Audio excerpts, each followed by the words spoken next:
Pilipinas, ang oras po, 6:36. May problema ka ba sa batas? Hihimayin yan ng Panyera ng Bayan, Attorney Rina Seco sa Usapang Legal.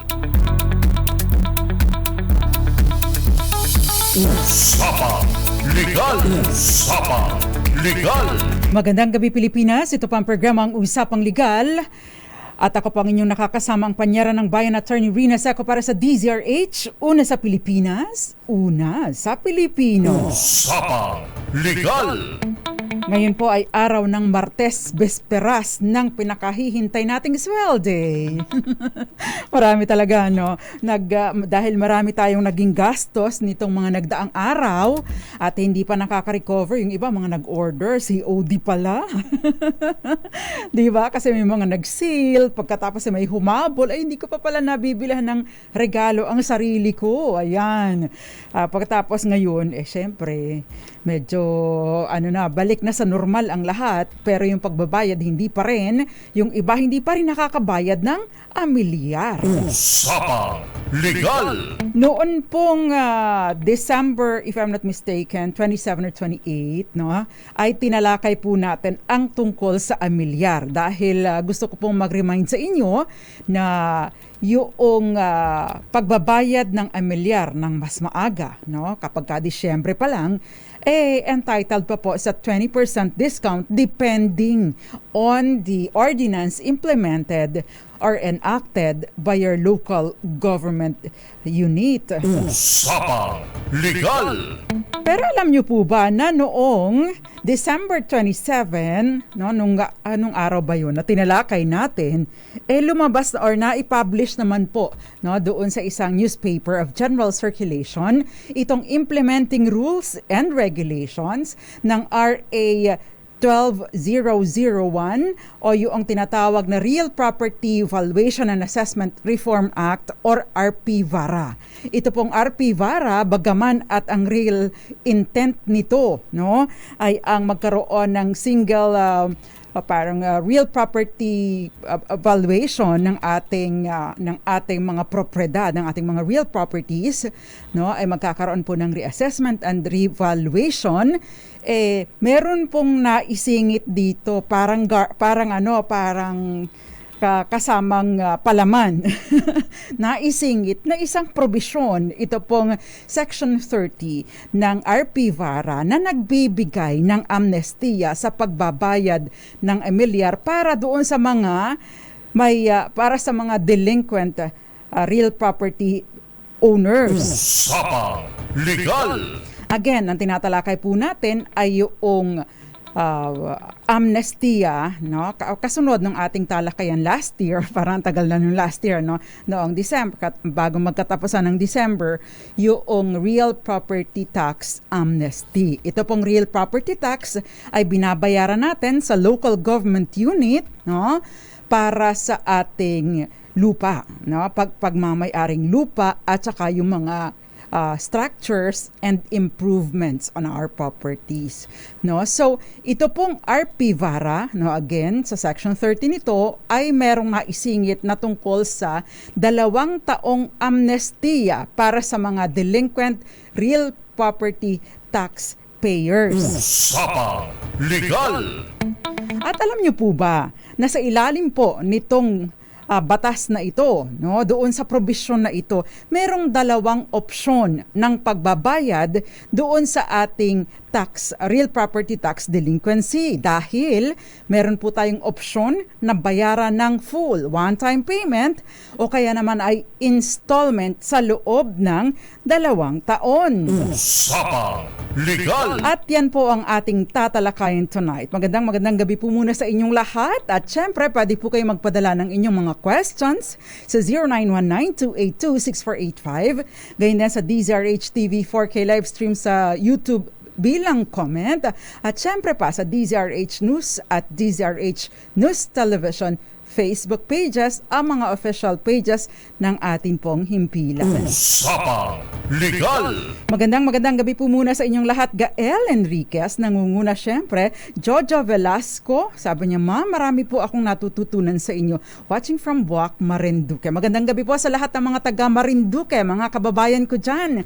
Lalong-lalo na shout out sa mga taga Buena Vista, Marinduque at mga nanonood nakikinig sa atin dyan sa Bagtingon, Buena Vista, Marinduque. Lalong-lalo na dyan sa Walos. Sitio Walos, mga kamag-anak. Taga 5th floor po ako eh.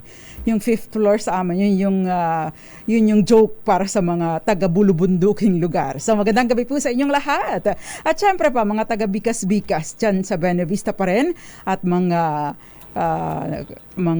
krusado dyan sa at manuba dyan sa Malibago, Torrijos, Marinduque. Usapang Legal. Magandang gabi, Irene Almodovar.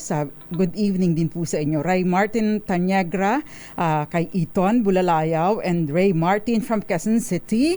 Rico Bagisi, namiss ko kayo. Parang medyo matagal kayong nawala, Sir Rico. Gayun din, pati si Raymond Botalon, hinahanap ko din siya. Ma'am Grace Recta na Imbagarabi, Mirna Villanueva, De La Cruz, Roxanne Costo, Darius Serafica, magandang gabi po sa inyo. Ano ba yun, yung sinasabi niya? Anyway, magandang gabi po sa inyong lahat. At syempre pa, Rodel Anasio, Cesar Boy Patricio dyan sa Mandaluyong City, si Eduardo Narvaez, Henry Dolohan, Kenneth Arevalo, at si Magdalena Martin dyan sa Gagalangin Tondo, Mami Belen Rivera, at Peter Lynn Sanchez dyan sa Jeddah, Kingdom of Saudi Arabia. Kaya din, Robert Locero, watching from work. Magandang gabi po sa inyo. Tita Ami, Happy New Year po. And Jericho Ferrer, kay Marzan Di Maliwat, at maraming iba pa. Magandang gabi po sa inyong lahat. Usapang Legal. Sabi niya, ang tagal ko nang nakikinig, ngayon lang nakita ang attorney na paborito ko. Watching from Cardona, Rizal. Magandang gabi sa iyo, Loretta San Juan. Shout out po sa inyo. At syempre, Robert Lucero. Yan. Magandang gabi po. At Marites Liado, Toti San Mateo. At maraming iba pa.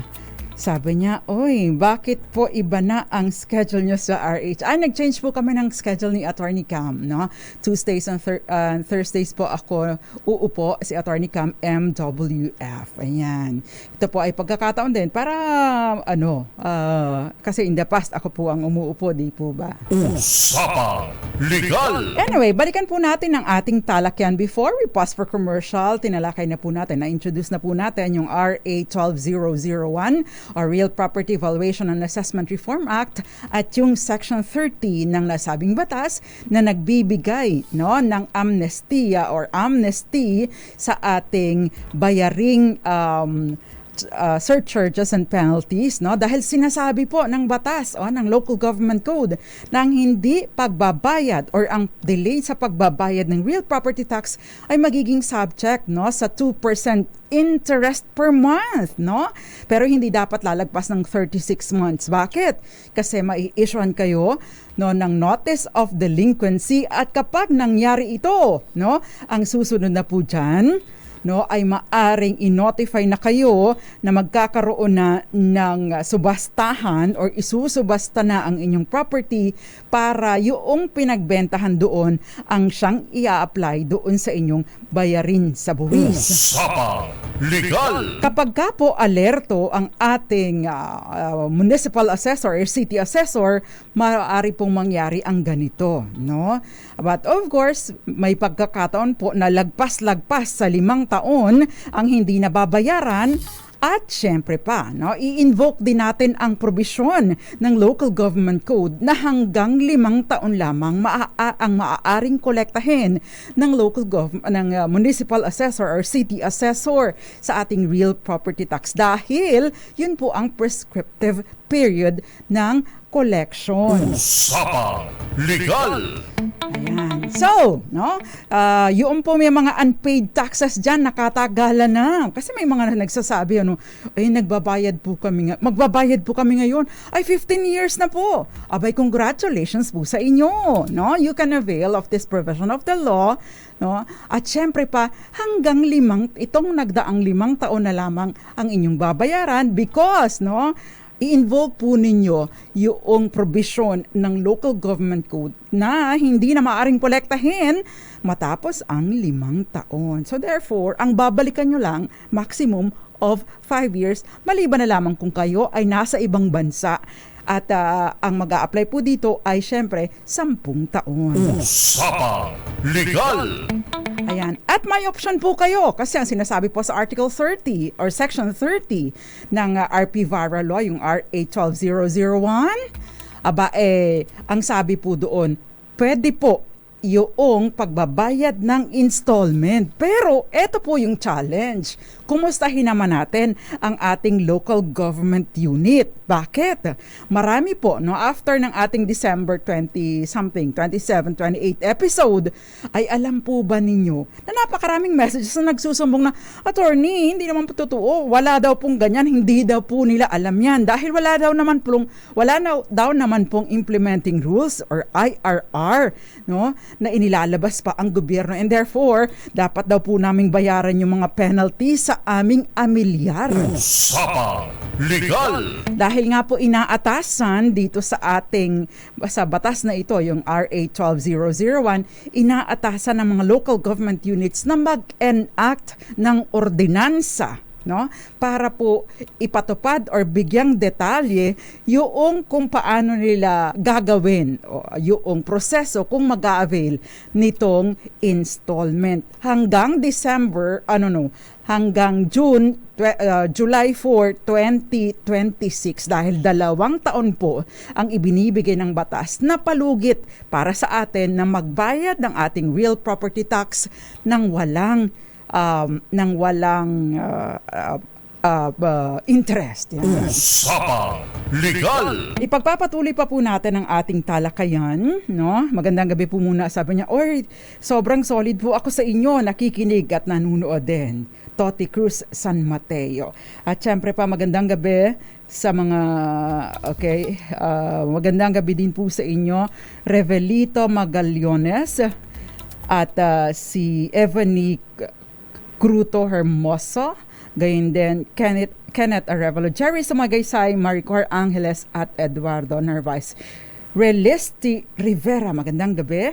At yung iba pa pong nanonood sa atin, si Boboy Pertos din sa Puerto Princesa City, magandang gabi po sa inyo. Usapang Legal. Okay, Kamski, sasagutin ko yung question ninyo sa atin pong pagbabalik. At syempre, Dante Bardalosa, thank you very much. And may magandang gabi sa inyo. Ariel Baril at Jody Sai, magandang gabi. Magbabalik pa po tayo. Ilan po muna mga paalala. Diyan lamang po kayo. Kayo'y nakikinig sa Usapang Legal kasama si Attorney Rina Seco. Usapang Legal. Nagbabalik po ang Usapang Legal kasama ang Panyera ng Bayan, Attorney Rina Seco. Tinatalakay po natin ngayon ang tungkol sa amnesty sa amilyar na maaaring bayaran ng installment sa loob ng 2 taon. Actually, 1.5 taon na lang na lumalabas. Bakit kanyo? Nasayang na po yung mahigit yung kalahating taon dahil nga po marami sa ating mga local government units na hindi nagpatupad nito, no? Malinaw naman po doon sa Section 30 ng RA 12001 na itong pagbabayad ng amilyar, yung mga delinquency sa amilyar ay hindi na muna papatawan or kumbaga ay pinapatawad na, no, hindi na babayaran, hindi na sisingilin yung mga penalties, no, basta, no, ang sinasaklaw nito ay yung mga bayarin bago mag-take effect itong batas na ito. Kailan ba nag-take effect ang batas na ito? It took effect on July 5, 2024, pababa. Ibig sabihin, older than or before July 5, naging due ang ating real property tax. Kasi ang real property tax, again, binabayaran po siya taon-taon. Ayan. Usapang Legal! So ito pong real property tax, amilyar, mejores, yan. Ito po ay binabayaran natin hindi lang sa lupa, kundi sa bahay o structure o building o improvements, halimbawa even makinarya doon sa ating property. So ibig pong sabihin, pati yung hindi ninyo nabayaran na amilyar sa inyong bahay, kung kayo po ay merong ipinatayong bahay sa lupa ninyo dahil magkaiba po ito, no, ay kasama rin po ito sa may amnesty. Ayan. Usapang Legal! Marami pong nagrereklamo at nagsasabi na hindi pinatutupad ng mga local government units dahil wala pong IRR or Implementing Rules and Regulations. Actually, kung tutuusin, itong Section 30 ay self-executing provision. Hindi kailangan ng matinding paliwanagan at detalye nito. Bakit kanyo? Ang sinasabi lang ng batas ay mayroong amnesty doon sa mga pagbabayad ng interest, doon sa mga due bago mag-take effect yung batas na ito. In essence, i-compute nyo lang po yung original na dapat babayaran as if hindi late. So for example, in 2021, nag-due ang magkano ba? Mayroon kayong bayarin na 12,000, say for example, 12,000 pesos sa inyong real property tax, no? Kung i-compute with interest, ano ba yon? 2% per month, no? So halimbawa po yun, ikukumpute, tatanggalin na lang yung 2% or tatanggalin yung basic lang at i-multiply so kung ilang taon ang hindi na babayaran. Ganon kasimple ang dapat na maging computation dito. Pero hindi ko maintindihan or hindi natin maintindihan kung bakit po yung mga municipal or city assessor, hindi po lahat, hindi meron po mga city or municipal assessors na hindi nagpapatupad nito, 'di ba? Usapang Legal! Ang simpleng computation, hindi kailangan maging genius, hindi kailangan ng specific na instructions dahil ang formula is basic amilyar times ilang number of years, yun ang babayaran dahil wala nang iba pang computation maliban dito, wala nang ibang percent pa because tanggal na nga po yung penalties and interest doon sa unpaid real property tax. Usapang Legal! Yun ang nakakalungkot no? Hindi natin alam kung yung iba nagtatamad lang o yung iba talagang hindi alam, pero this is common sense.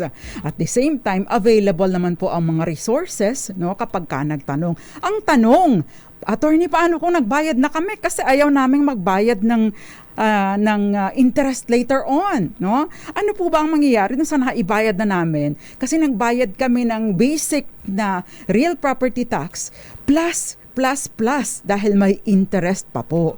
Paano po ba 'yun, no? Dapat po ito ay either ma-refund, no, lalo pat ngayon ay may Implementing Rules and Regulations na ang RA 12001, or kung hindi man ma-credit ito bilang advance na bayad sa real property tax ninyo sa susunod na taon. Di po ba? Yun. Usapang Legal! Sa ilalim po ng Local Government Code, may tinatawag din na payment under protest. Ano ba yung payment under protest? Pag nagbabayad ka under protest, binabayaran mo, pero sinasabing binabayaran ko to. Pero hindi ibig sabihin, inaamin ko na dapat ko talaga itong bayaran. Ayaw ko lang na magbayad ng interest later on kung totoo ngang ito ay obligasyon ko.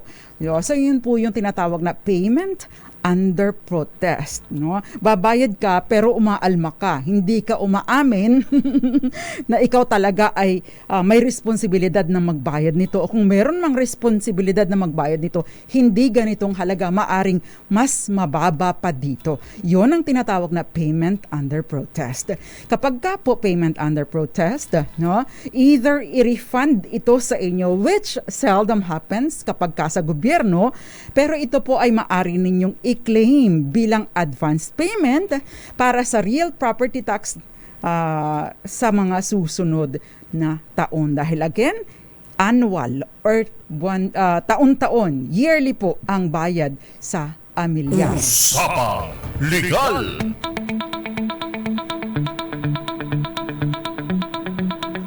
Okay, Jojo Velasco, nakabili po kami ng lupa, subdivided na po. Kaso ang nagbenta po, nawala daw ang titulo. Ano po ang gagawin namin?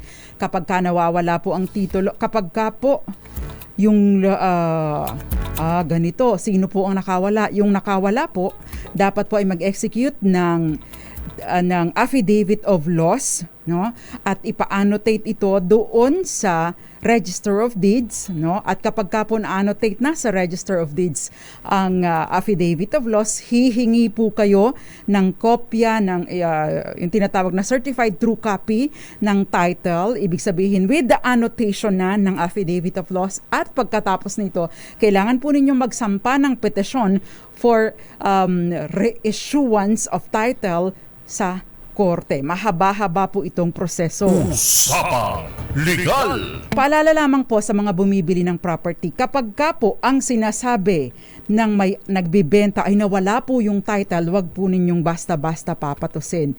I-require po ninyo siya, no, na kumuha muna ng bago, no, ng bagong title. Sila na ang pagprosesohin ninyo nito. Bakit kanyo mahal po kumuha ng bagong kopya ng titulo? You will have to go to court for this at hindi po ito basta-basta. Yan. Usapang Legal. Magandang gabi po sa inyo, Dan Kiskichalyan. Ito, Joy Garimbao, nanonood sa atin dyan sa Michigan. At syempre yung message po ninyo ay nasagot ko na. Sabi niya, halimbawa, Jody Zay, Attorney Rina, halimbawa po ang bahay ko po sa father ko. Sa compound po, meron po ring tita ko na pumesto, pero tita ko ang nagbabayad ng amilyar.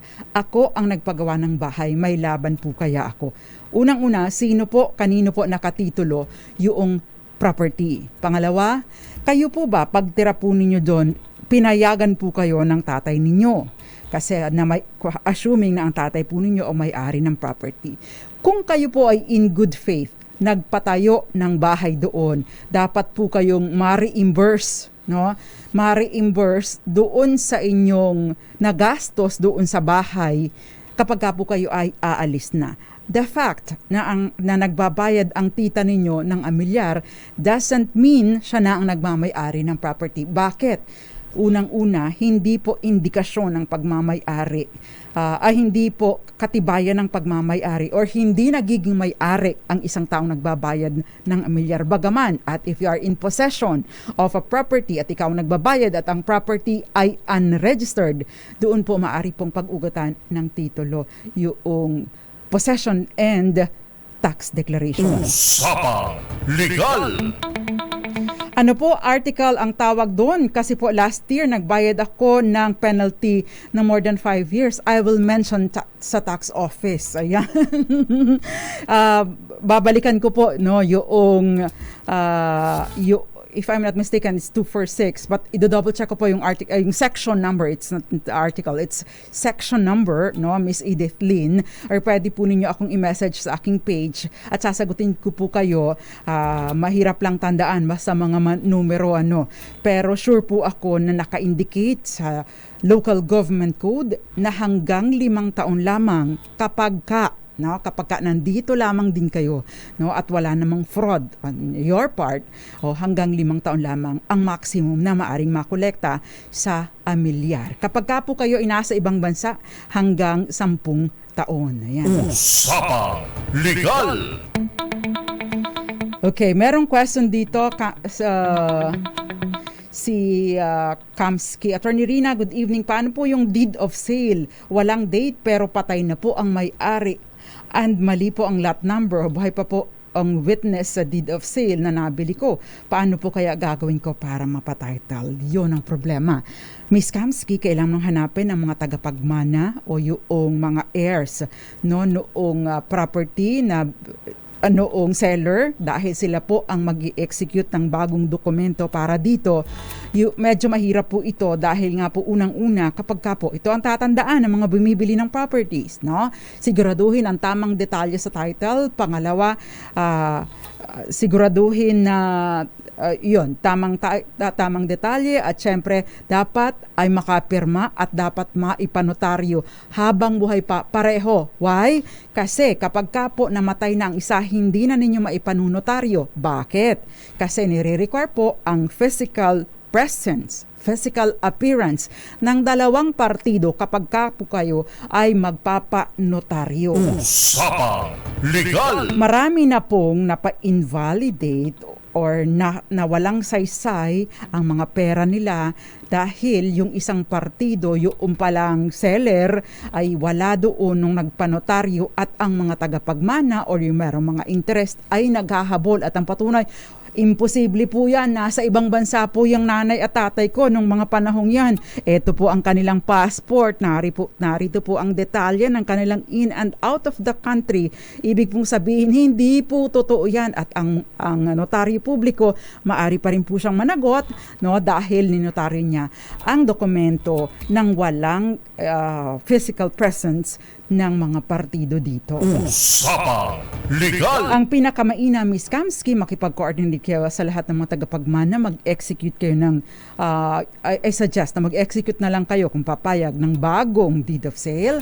At syempre pa, probably, mas malamang, no, hihingi sila ng additional payment or kahit paano ipang merienda, pang kape, no, kapag kapugan nito. Kaya lahat ng dokumento pakaiingatan at titiyakin na tama ang lahat ng detalye. Dante Bardalosa, magandang gabi sa iyo. At syempre pa yung iba pang mga nanonood. Fiesta Mart Royal, Irene Almodovar, attorney, ask ko lang po, naka-name sa mister ko ang house namin, patay na po siya. Pwede ko pa ipa-name sa anak ko?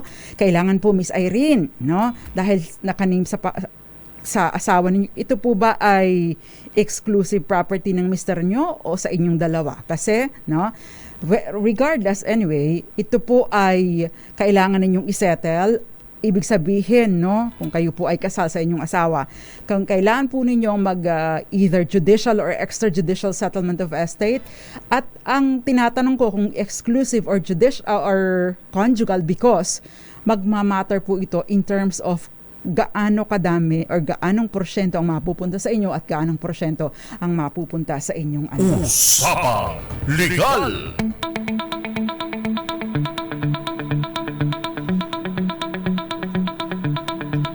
Okay, good evening po, attorney. Anong specific? Okay, so Orsilita Arago, i-message po ninyo ako or ipopost ko po sa aking page, no?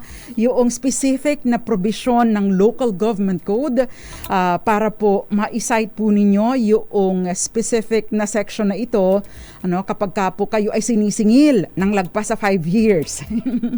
Di ba?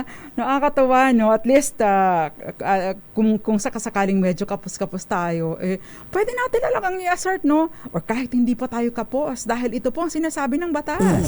Usapang Legal! Sino pa bang may mga questions dito? Sige lang po, padala po kayo ng mga questions. Okay, si Revelito Magallones. Good evening po, Attorney Seco. Attorney Rina, tanong ko lang po, pwede po bang i-revoke ang notary public ang deed of absolute sale ng isang lote na bibilhin sana pero hindi tumupad sa extrajudicial agreement ang bibili sana lote namin? Down payment lang po ang binigay ng buyer. Okay, ano po ba? Bakit po kayo nag-deed of absolute sale kaagad? No? Gayong hindi pa pala fully paid. Baka po ang ginawa ninyo ay contract to sell o kaya naman ay deed of conditional sale. Dahil sa mga contract to sell or deed of conditional sale, nagkakasundo kayo na mag-execute ng deed of sale upon full payment. Kapag ka hindi tumupad sa usapan ng pagbabayad or full payment, automatically po, no, pwede po ninyong i-indicate doon na automatically rescinded or revoked ang kontrata na ito, ang kasunduan na ito. Pero hindi po ninyo nire-revoke ang notary public, no? Tanging ang korte lamang po, no, ang maaring magpasya na tanggalan na or i-revoke ang commission or yung karapatan o kapangyarihan ng notary public. Ayan. Usapang Legal! Ayan, ginaganahan po ako sumagot sa mga questions ninyo. Ayan. Okay, next question. Hanap tayo ng... okay, by the way, yun pong ating amilyar ay 2% per month, no? Per month ang penalty. So, ibig pong sabihin, abay, malaki-laki din po ito, no? Okay, next, itong second, hanap pa kayo ng questions. By the way, sa Manila po, no? Sa Manila, dahil nga po ang sinasabi dito sa batas natin, dito sa RP-VARA or RA 12001, na hanggang yung mga unpaid amilyar, no, na nag-due or overdue na ng July 5 or before July 5, 2024, yun lang po ang sasaklawin ng amnesty. Ang good news po para sa mga residente ng City of Manila, yung Manila City, sa ilalim ni Mayor, sino bang Mayor ng Manila City, Billy Domingo? Si Mayor Hani Lacuna. No? Mayroon pong ordinansa ang City Council, no, na nagsasabi na nasasaklawin na natin. No? Hindi na rin, kahit yung mga nag-overdue na hanggang katapusan ng Disyembre, sasaklawin na natin, wala na ring penalty yung babayaran ninyo. Usapang Legal! Ayan, yung mga alerto ang city or municipal council, ewan ko lang dyan sa Buena Vista, Marinduque, kung alerto ba yung aming mga kababayan, yung aming mga opisyal dyan, kung totoong nag-aasikaso ng mga ganito. But yung aming municipal assessor alerto sa pagtulong sa aming mga kababayan. Hindi po siya kandidato, kaya okay lang. Okay. Good evening po, Attorney Rina. From 2024 below na hindi po nababayaran ng tax, kasama po ba sa hindi na kailangang magbayad ng penalty, Edelberto Viñas? Yes, totoo po. Yan. So, ibig pong sabihin, yung kung hindi po kayo sa Manila City nakatira, no? Kasi di ba monthly, meron pong 2% penalty. So, ang 2% penalty ulit, ang computation mag-uumpisa ng July, August, September, October, November, December. Yan. Yun po yung sasaklawin, no? Magpakakaroon ng penalty. Pero yung days, yung months before that, hindi po yun dapat na mapatawan ng penalty. Yan. So, Edelberto Viñas, ayun po yung sagot. Okay, si Grace Aliven, good evening po. Nabili po ang lote, 25 square meters, pinatayuan ko ng bahay. Ako po, hindi ko po nababayaran ng tax kasi ayaw ako bigyan ng copy sa binayaran niyang tax ng may-ari ng lote ng natira. Hindi ko po, medyo naputol. Miss Gael, paki-complete mo nga ito. Ina-assist po ako ni Miss Gael Enriquez. Thank you very much, ang aking online PA. Marami na akong utang dito kay Gael. Tsaka si Jok Lastima ba yun? Nato Tepasya na kasi magandang gabi. Hindi ko po nababasa lahat, pero susubukan ko po when we pause for commercial para masagot ko rin po. Usapang Legal! Okay, paano kung nag-insist ang LGU na bayaran mo ng buo? Ayan. You can pay the assessed tax, pero you pay under protest. Ayan. By the way, nandito na po pala, no? Section 194 ng ating Local Government Code, Period of Assessment and Collection. Local taxes, fees, or charges shall be assessed within 5 years from date they become due. No action for the collection of such taxes, fees, or charges, whether administrative or judicial, shall be instituted after the expiration of such period. No. So, yun po yun. Section 194 ng ating Local Government Code, isa-cite po ninyo kapag mag-a-avail po kayo ng itong lagpas ng 5 years, tinatax pa din kayo doon sa lagpas 5 years. Napakabait ni Gael Enriquez, ini-screenshot. Okay, thank you very much, Miss Gael. Ini-screenshot po niya para masagot ko kasi ang bilis po ng pasok ng messages ninyo, hindi ko talaga siya nababasa ng buo. Sabi niya, okay. Eto sabi niya, Florence Regalo, magandang gabi sa iyo. Gayon din sa iyo, Victoria Garcia. Okay, good evening ma'am. Bakit po ako palaging advance ako magbayad? Bakit 10% lang po ang discount? Okay. Minsan po kasi, depende po sa inyong local government unit. Ang maximum na inaalaw po ng discount para dun sa mga maagang magbayad ay 20%.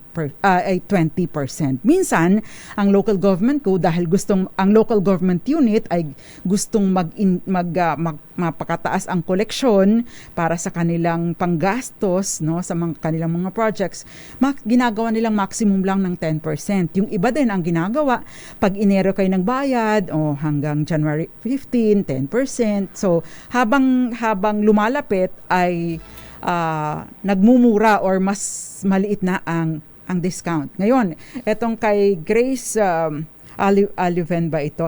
Good evening po, attorney. May nabili po akong lote, 25 square meters. Pinatayuan ko ng bahay. Hindi ko po nababayaran ng tax kasi ayaw ako bigyan ng copy sa binayaran niyang tax ng may-ari ng lote. Yung natira po na 25 square meters ay nakasanla din kasi may bahay. Wala na po ang may-ari, umuwi na sa probinsya nila. Pero paano ko po yun mababayaran ng tax? Okay. Actually, if you have, pwede po kayong pumunta sa local, doon sa municipal or city assessor's office, ipakita po ninyo yung kopya ng inyong deed of sale. Pagkatapos sabihin po ninyo, kami po ay nagkabentahan na. Dapat po pala, kapag po bibili kayo ng property, hihingin po ninyo ang tax declaration, latest tax payment, tax clearance, hihingin din po ninyo yung kopya ng title at hihingi din po kayo sa Register of Deeds ng kopya o your certified true copy ng property para alam ninyo yung aktual na kondisyon, maliban pa of course doon sa physical inspection, yung aktual na kondisyon ng property. Usapang Legal! Ayan. So, pwede po kayong dumulog doon. Pakita nyo lang po yung inyong deed of sale. Tapos, ito po yung, ano po bang tax declaration number nito, Babayaran ko na po magkano po yung pagkakautang. Pag lagpas 5 years, Section 194 ng Local Government Code. I-cite po ninyo ito. Rudy Valpalma, hanggang kailan ng last month na may discount sa pagbabayad ng real property tax for 2025? Hindi ko pa alam kung hanggang kailan. Yung iba hanggang katapusan ng Enero. Yung iba naman po ay wala ng discount. So, depende po sa kalakaran or depende sa pinatutupad na ordinansa ng inyong local government unit. Usapang Legal! Ang tanong ito ng mga taga Buenavista Marinduque, meron daw bang tax sa sementeryo? Ayan. Kasi po, ganito ang nangyari doon sa pinaglibingan ng nanay at tatay namin. Meron palang charge.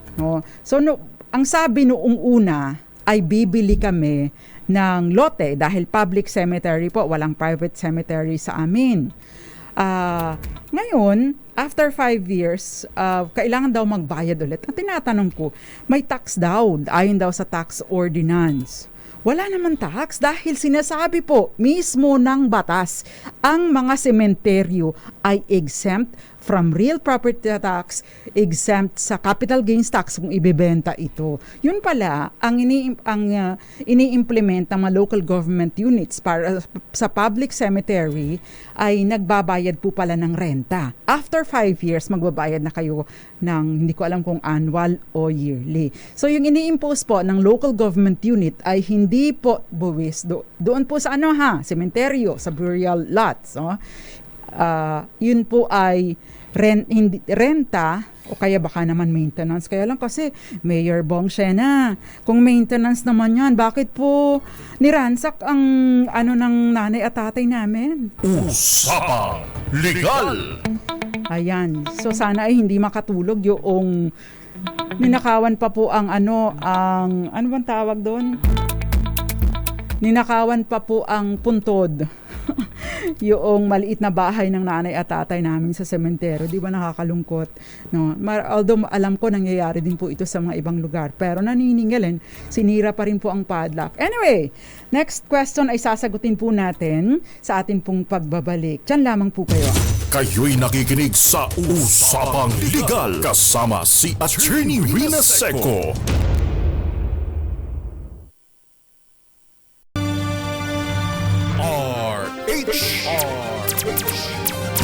Kayo'y nakikinig sa Usapang Legal kasama si Attorney Rina Seco.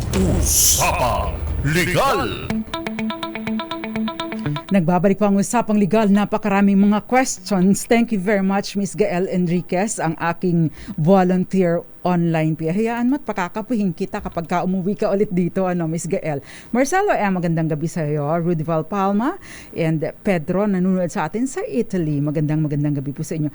May Orsolita Arago, Section 194 ng ating Local Government Code, doon po nasasaad na hanggang 5 taong assessment. 10 taon kung kayo ay nasa ibang bansa. Okay, ito pa yung question is si Geraldine Terol. Good evening po, attorney. Nagbabayad po ang ate ko ng yearly, pero this year na 2x2 ang binayaran. Bakit po kaya ganun? Mas maganda po, hindi ko po masasagot ito, nasa inyo pong assessor ang sagot niyan. Pero baka po, i-double check po ninyo kasi minsan nagkakamali din mga tao din po, hindi naman sinasadya.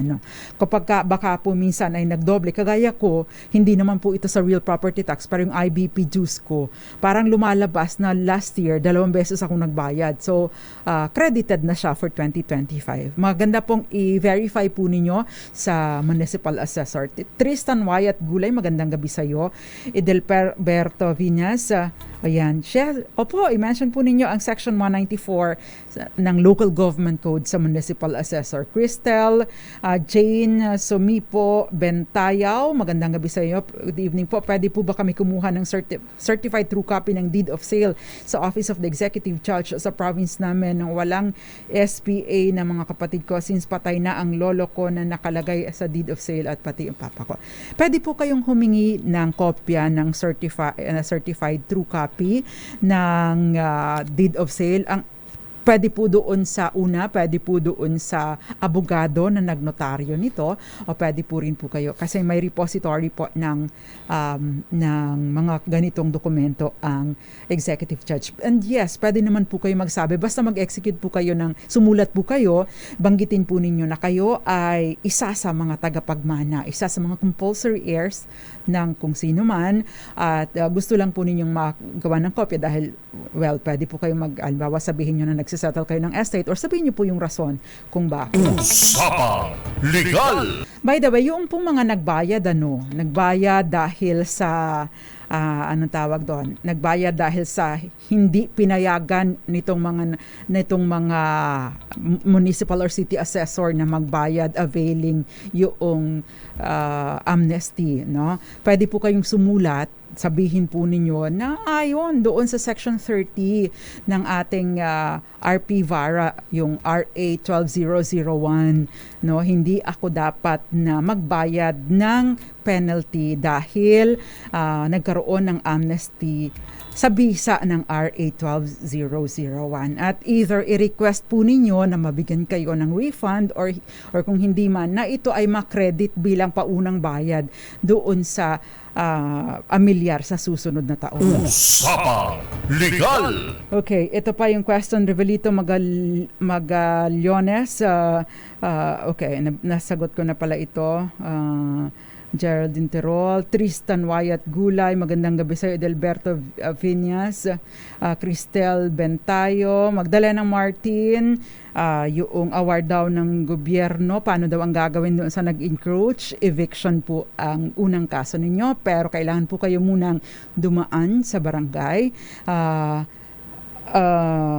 Okay, Reliste Rivera, good evening, patay na po ang asawa ko, ang lupa namin nakapangalan sa aking dalawa at sa aking anak. Sa inyong dalawa at sa inyong mga anak. Tanong lang po, alisin ba ang name ng asawa ko? Salamat po. Kung halimbawa po ito ay subject po ito sa manahan, no? Kung lumalabas na may-ari dito ang inyong asawa. So therefore, mag-execute po kayo ng extrajudicial settlement of estate. Usapang Legal! Ma'am Reliste Rivera, babae ba kayo or lalaki? Pwede po kayong tumingin ng mga previous episodes natin, available po sa YouTube, no? At nakalagay po doon yung paano mag-settle ng property kapag namatay ng may-ari. So meron po tayong mga previous discussions on that. Magandang gabi sa Ricky Conyado, attorney, good evening. Merong pinatira ang tatay ko sa lupa namin na nasa 20 years na. Ngayon wala na po ang tatay namin at hinati sa aming magkakapatid ang lupa. Legal ba na paliisin yung nakatira? Yes. Padalhan po ninyo ng demand letter at sasabihin sabihin po ninyo, padalhan nyo ng sulat or i-notify ninyo na ikakat na ninyo ang inyong kung anumang naging agreement ng tatay ninyo and binibigyan ninyo siya ng X number of days para umalis sa inyong property. Magandang gabi sa Tagabagak, Bataan, Dominga, Tolabing. Gubat po nung time na yun ang tawag doon. Gubat po nung time na yon, nagpagawa ng bahay ang tatay ko sa gubat na yon. Almost 35 years po. Ngayon, yung munisipyo ng Bagak pataasan sila ng presyo kung sino ang mataas sa kanya mapupunta ang lupa. Paano po ang tunay na may-ari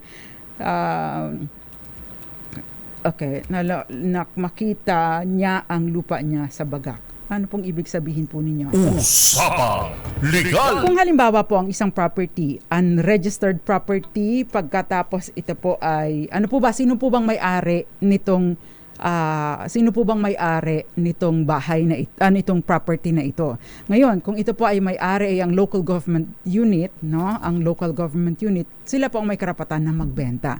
Kung kayo po ay doon nakatira, bagaman at matagal na kayo doon nakatira, no? Pero ito po ay registered o pagmamay-ari ng local government unit, then hindi po kayo ang nagiging may-ari ng property. Kung ibibenta po ang property, ibig pong sabihin, maari po kayong mag-bid or maari po kayong mabigyan ng pabor, dapat mai-offer muna sa inyo ang property bilang QR, the occupant. Ngayon, kung hindi po na-afford, that's the time na i-offer po ito sa iba. Yung tinatawag na yung right of preemption. Usapang Legal! Ayan, pero dapat po ay reasonable ang presyuhan, okay? Next question, si Gualinks PM, may binili po kaming bahay, agreement of sale lang ang binigay, wala pong deed of sale. Paano po namin malilipat sa name namin ang titulo? Mag-execute po kayo ng mag-execute po kayo ng deed of sale, or actually regardless kung agreement of sale yung inyong pinirmahang dokumento, kung lahat, kasi hindi naman po yung title ang prevailing, ang mananaig po doon ay yung mga recital sa baba, ano po bang nakalagay doon. Kapag ka po ganito, no, at saka ito ay notarized, kung sapat po yung mga stipulations, no, at nag-i-indicate na nagkaroon nga ng bentahan at meron nga pong bayaran na nangyari, at tapos nakuha na ninyo ang original copy ng title, syempre maaari na po ninyo itong ipalipat sa inyong pangalan, i-process. So we have a previous episode on that. Kung wala naman, you can demand na a registrable document be executed by the other party and you para maipalipat ninyo ang rehistro sa inyong pangalan. Usapang Legal! Luna Ben, maraming salamat sa panonood at syempre pa yung iba pang mga nanood. Hindi ko po nabasa lahat pero napakarami po ninyong mga questions at nakakatawa. Ricky, magandang gabi. Luisito Abad, yun pong Section 194, ayun po yung tungkol doon sa 5 taon, maximum of 5 taon, or pag nasa ibang bansa kayo 10 taon, yun pong RP Vara, no, yun po ay amnesty na lahat ng bayarin ninyo ay hindi utang ninyo sa real property tax ay hindi dapat mabuwisan, no, yung utang on or before July 5, 2024. Yun po ang sinasaklaw. At may option po kayo, no, na ito ay bayaran in installment. Ang sinasabi po, yung mga local government units ay magpatupad ng ordinansa, nagdidetalye kung paano i-avail yung installment. So calling all the vice mayors and city and municipal council, wag pong tutulog-tulog, gawin na po natin yung ordinansang ito. Usapang Legal! Anyway, it has been a fruitful episode. Maraming salamat po. Ang dami kong hindi nasagot na questions, pero hindi ko pa rin po nasasagot yung lahat ng mga questions dun sa aking inbox. Marami pong nagme-message. Pasasagot ko po yan, paunti-unti. Wag po kayong mauubusan ng pasensya. Nakasama ko po sa kabilang side, syempre si Mr. Billy Domingo, at syempre pa ang aking online pay. Thank you very much, Miss Gael Enricas. Magsama-sama po ulit tayo on Thursday para sa isa na namang episode ng Usapang Legal kasama ang Panyera ng Bayan, Attorney Rina Seco, para sa DZRH, una sa Pilipinas. Oy, Marcelo M., magandang gabi sa'yo. Una sa Pilipinas, una sa Pilipino. Sumainyo ang mga dagdag kaalaman sa batas. Hatid